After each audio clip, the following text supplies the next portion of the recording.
നമുക്കിന്ന് എഗ് പറാത്ത ഉണ്ടാക്കാം. എഗ് പറാത്ത ഉണ്ടാക്കാൻ ആവശ്യമായ സാധനങ്ങൾ: ഗോതമ്പ് മാവ് 250 ഗ്രാം എടുത്തിട്ടുണ്ട്, 2 കോഴിമുട്ട എടുത്തിട്ടുണ്ട്, ആവശ്യത്തിന് ഉപ്പ്, 1/4 ടീസ്പൂൺ ഗരം മസാല എടുത്തിട്ടുണ്ട്, 1 ടീസ്പൂൺ കുരുമുളക് പൊടി എടുത്തിട്ടുണ്ട്, 1 ടീസ്പൂൺ മുളക് പൊടി എടുത്തിട്ടുണ്ട്, 2 സവാള ഫൈനായിട്ട് ചോപ്പ് ചെയ്ത് വെച്ചിട്ടുണ്ട്, 2 പച്ചമുളക് നുറുക്കി വെച്ചിട്ടുണ്ട്, 1 പിടി മല്ലിയില എടുത്തിട്ടുണ്ട്, 1/4 ഇഞ്ച് ഇഞ്ചി, അതായത് ഒരു ടീസ്പൂൺ ഇഞ്ചി എടുത്തിട്ടുണ്ട്.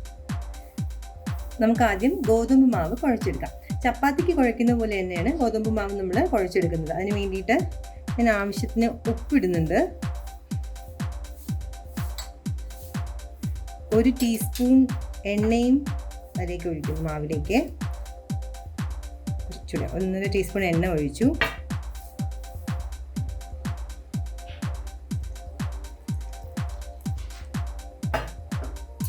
കുറച്ച് വെള്ളം ഒഴിച്ചിട്ട് മിക്സ് ചെയ്തെടുക്കാം. നമ്മൾ ചപ്പാത്തി എങ്ങനെയാണോ കുഴച്ചെടുക്കുന്നത് അതേ പരുവത്തിലേക്ക് നമ്മളിത് കുഴച്ചെടുക്കുന്നു. ചപ്പാത്തിക്ക് കുഴയ്ക്കുന്ന ആ ഒരു പരുവത്തിലാണ് ഞാൻ ഇവിടെ കുഴച്ചെടുത്തേക്കുന്നത്. ഒത്തിരി ഇങ്ങ് ലൂസാവാൻ പാടില്ല, കാരണം നമ്മളിനി ഒരു 20 മിനിറ്റ് ഇത് വയ്ക്കാൻ പോവുകയാണ്. അപ്പോഴേക്കും ഇതൊന്ന് ലൂസായി വന്നോളും. കാരണം ഇനി നമ്മൾ ഡീപ്പ് ഫ്രൈ ആണ് ഇത് ചെയ്യാൻ പോകുന്നത്. അപ്പോഴേക്കും വെള്ളം ഒത്തിരി കൂടി പോവുകയാണെങ്കിൽ എണ്ണ ഒത്തിരി കുടിക്കും. ഞാൻ ഇനി ഇതിനെ കുറച്ച് എണ്ണ എൻ്റെ കയ്യിലൊന്ന് തേച്ച് ഇതിൻ്റെ മുകളിലൊന്നാക്കി മാറ്റി വയ്ക്കാൻ പോവുകയാണ്. ഒരു 20 മിനിറ്റ് ഇങ്ങനെ ഇരുന്നോട്ടെ. അപ്പോഴേക്കും നമുക്ക് മുട്ട റെഡിയാക്കി എടുക്കാം. ഇതിന് ഞാനിന്ന് അടച്ചു വയ്ക്കുകയാണ്. നമുക്ക് എഗ് പറാത്തയിൽ ആവശ്യമായ മുട്ട റെഡിയാക്കി എടുക്കാം. അതിന് വേണ്ടിയിട്ട്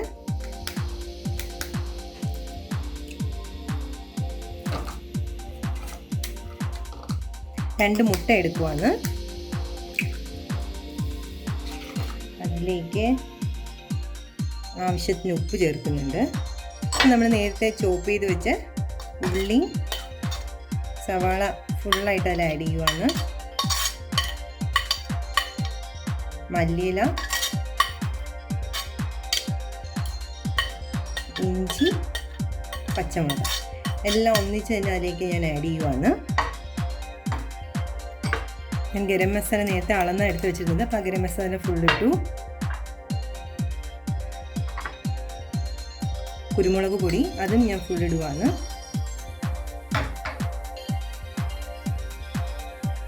മുളക് പൊടി, കാശ്മീരി ചില്ലി എടുത്തേക്കുന്നത് അതുണ്ട്. ഇനി നമുക്ക് നല്ലോണം ഒന്ന് ജോയിൻ ചെയ്തെടുക്കാം.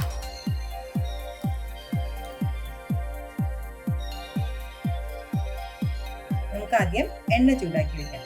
എണ്ണ ചൂടാക്കാൻ വെക്കുന്ന സമയത്ത് നമുക്ക് ചപ്പാത്തി പരത്തിയെടുക്കാം. എൻ്റെ സൈഡിൽ ഞാൻ സൺഫ്ലവർ ഓയിലാണ് ഇവിടെ ഉപയോഗിക്കുന്നത്.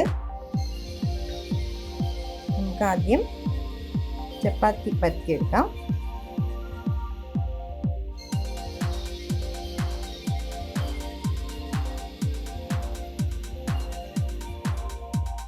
ഞാൻ നല്ല തിന്നായിട്ട് പരത്തിയെടുത്തിട്ടുണ്ട്. ഇതിൻ്റെ നടുവിലേക്ക് നമുക്ക് മുട്ട നേരത്തെ മിക്സ് ചെയ്ത് വെച്ചില്ലേ, അത് 2 സ്പൂൺ ഒഴിക്കാം.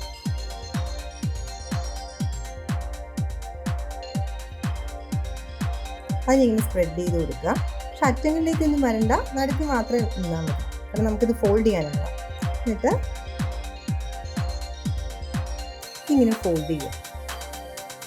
നമുക്ക് ഇഷ്ടമുള്ള ഷേപ്പ് ഫോൾഡ് ചെയ്യാം. ഞാനിപ്പോൾ ഈ ഷേപ്പ് ഫോൾഡ് ചെയ്യണമെന്നേ ഉള്ളൂ.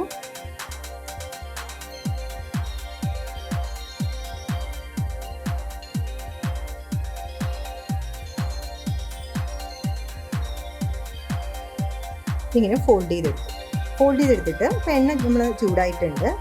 ആ എണ്ണയിലേക്ക് നമുക്കിത് ഇടാം.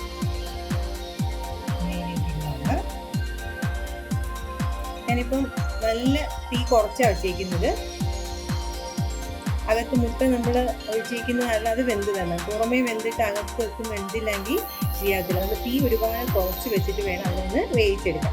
വേണമെങ്കിൽ നമുക്ക് അവസാന നിമിഷം ഒന്ന് തീ കൂട്ടി വയ്ക്കാം. അപ്പോൾ പുറത്തൊന്ന് മുരിഞ്ഞ് വരും. അകം കറക്റ്റായിട്ട് വെന്തതിന് ശേഷം നമുക്ക് തീ ഒന്ന് കൂട്ടി വെച്ചിട്ട് പുറം നല്ലോണം ഒന്ന് മുറിച്ചെടുക്കാം.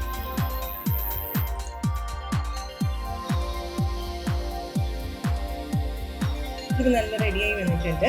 കണ്ടോ, അത് പൊങ്ങി നേരത്തെ ഉണ്ടായിരുന്ന സൈസിനേക്കാളും അത് കുറച്ചുകൂടി ഒന്ന് വലുതായിട്ട് വരും. അപ്പോൾ അകത്തുള്ള എഗ്ഗ് നല്ലോണം വെന്ത് കഴിയുമ്പോഴാണ് ഇങ്ങനെ സൈസ് കുറച്ചിങ്ങനെ വലുതായിട്ട് വരുന്നത്. ഇപ്പോൾ നല്ലോണം അത് കറക്റ്റായിട്ട് വന്നിട്ടുണ്ട്. ഞാനിതിപ്പോൾ എടുക്കുവാണ്.